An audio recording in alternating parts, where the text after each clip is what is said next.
এই সংসারকে আপনি কেমন করে জানবেন, কেমন করে বুঝবেন? এবার আপনার উত্তর বড়ই সহজ হবে, সংসারকে নিজে চোখে দেখে।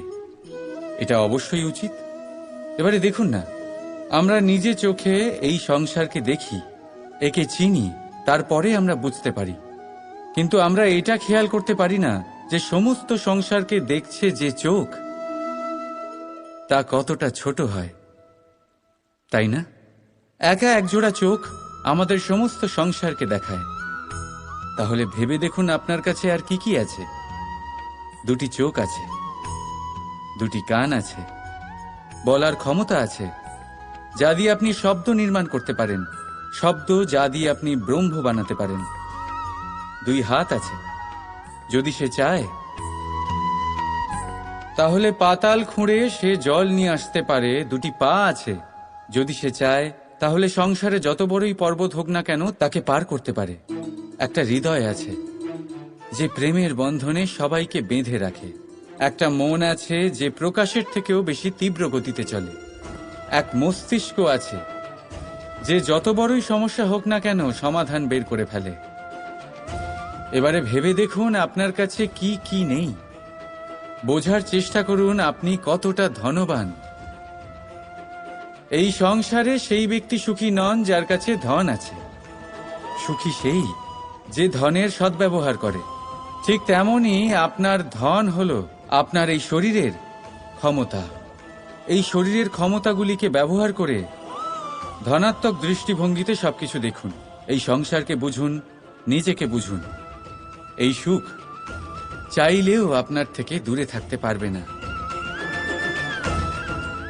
রাধা রাধা। ভুল। সংসারে এরকম কেউ নেই যে কোনোদিন কোনো ভুল করেনি। ভুল হয় এই জন্য যাতে আমরা সেই ভুল করি, সেই ভুল থেকে শিখি আর জীবনে অগ্রসর হই। কিন্তু সেই ব্যক্তি তার ভুল থেকে কখনোই শিক্ষা পাবেন না যিনি তার ভুলকে স্বীকার করতে শেখেননি। মানুষ অনেক সময় নিজের ভুলকে স্বীকার করতে পারে না, সেটা করতে ভয় পায়, এটা ভেবে যে যদি সে ভুল স্বীকার করে নেয় তাহলে তাকে সকলের সমক্ষে লজ্জিত হতে হবে।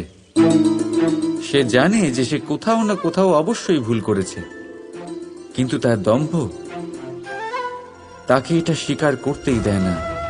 এবার সেই ভুল না প্রমাণিত হয়ে যায়, তার জন্য সে আরো ভুল করতে থাকে, আর শেষ অবধি তার হাতে কিছুই থাকে না, তার হাত খালি হয়ে যায়। সেই জন্য জীবনে যদি আপনি কোনো ভুল করে থাকেন সেটা স্বীকার করতে কখনোই দেরি করবেন না। এটা যেন না হয় যে আপনার এই দম্ভ আপনাকে সেই পথে এত এগিয়ে নিয়ে যায় যে পুনরায় ফিরে আসাটা অত্যন্ত কঠিন হয়ে যায়। রাধা রাধা। জীবনে আমরা সবাই, এই সংসারে প্রত্যেকেই শুধুমাত্র ওপরে উঠতে চায়। এমন কেউ নেই যে নিচে পড়তে চায়। কিন্তু আপনাকে যদি সত্যের সাথে পরিচয় করাই তাহলে নিচে পড়া অত্যন্ত আবশ্যক। যখন আপনি নিচে পড়েন তখন সর্বপ্রথম আপনার মনে পড়ে ওপরে যখন ছিলেন সেই স্থান, সেই সময় এবং তার গুরুত্ব কি ছিল। তার থেকেও বড় শিক্ষা, আপনার যখন পতন ঘটে তখন আপনি বুঝতে পারেন আপনার আপন কে আর আপনার পর কে। কে আপনার শুভাকাঙ্ক্ষী আর তারা কে যারা আপনাকে ঈর্ষা করেন, আপনাকে ঘৃণা করেন। দেখুন, যখন আপনার পতন ঘটে সেই সময় যিনি হাত বাড়াবেন আপনাকে সাহায্য করার জন্য উনিই আপনার আপনজন। আর যখন আপনার পতন ঘটে তখন শান্ত হয়ে দেখবেন যে আপনাকে দেখে হাসছে সেই আপনার পর। আর এই আপনজন আর পরের জ্ঞান তখনই হবে যখন আপনার পতন ঘটবে, তখন নয় যখন আপনি উন্নতি করছেন। সেই কারণে পতনকে কখনো ভয় পাবেন না। এটা আপনাকে জীবনের খুব বড় এক শিক্ষা দিয়ে যায়। রাধা রাধা। এই পেরেককে দেখতে পাচ্ছেন আপনি? এর আকার কতটা সুন্দর, আর এই আকারের কারণেই খুব সহজেই একে দেওয়ালে রোপণ করা যায়। কিন্তু যখন আপনি এই পেরেককে দেওয়াল থেকে বাইরে আনেন, আপনি দেখবেন ওখানে একটা চিহ্ন রয়ে যায়। ঠিক এমনই হলো আমাদের মুখ থেকে বের করা কড়া শব্দ। যখনই আমাদের মুখ থেকে এই কটাক্ষ বেরোয়, তখন তা কোনো ব্যক্তির মনকে আঘাত করে। আর তারপরে আপনি যতই তার কাছে ক্ষমা চান না কেন, কিন্তু তাও তার সেই ঘা পূরণ হয় না। আপনার বলা সেই কথা, সেই কঠোর চিহ্ন ওই ব্যক্তির মনের দেওয়ালে খোদাই হয়ে থাকে। সেই জন্য আমি সব সময় বলি, এই শব্দের শক্তিকে আপনারা বুঝুন, এর মাহাত্ম্যকে বুঝুন। এই শব্দ ব্রহ্ম। কারণ যেভাবে আপনাকে এই শব্দ বিজয়ী করে তোলে, সেইভাবেই এই শব্দ আপনার ব্যাকুলতার কারণে, আপনার বাচনভঙ্গির কারণে, আপনার অতি উৎসাহের কারণে আপনাকে বিপরীত প্রহারও করতে পারে, যতই আপনার মন সুন্দর ও মধুর হোক না কেন। রাধা রাধা। মানুষ নিজের জীবনে সুখ পাওয়ার জন্য অনেকবার চেষ্টা করে, কিন্তু সহস্র প্রয়াসের পরেও ব্যক্তি মনের মতো সুখ পায় না। সুখকে পাওয়ার এই যাত্রা অনেক সময় দুঃখের মোড়েতে এসে সমাপ্ত হয়ে যায়, আর মানুষ বুঝে উঠতে পারে না যে কেন এমন হলো। তার প্রয়াস শুদ্ধ ছিল, তার মন পবিত্র ছিল, তার মনোবাঞ্ছনা সঠিক ছিল, কিন্তু তাও কেন সে সুখ পেল না?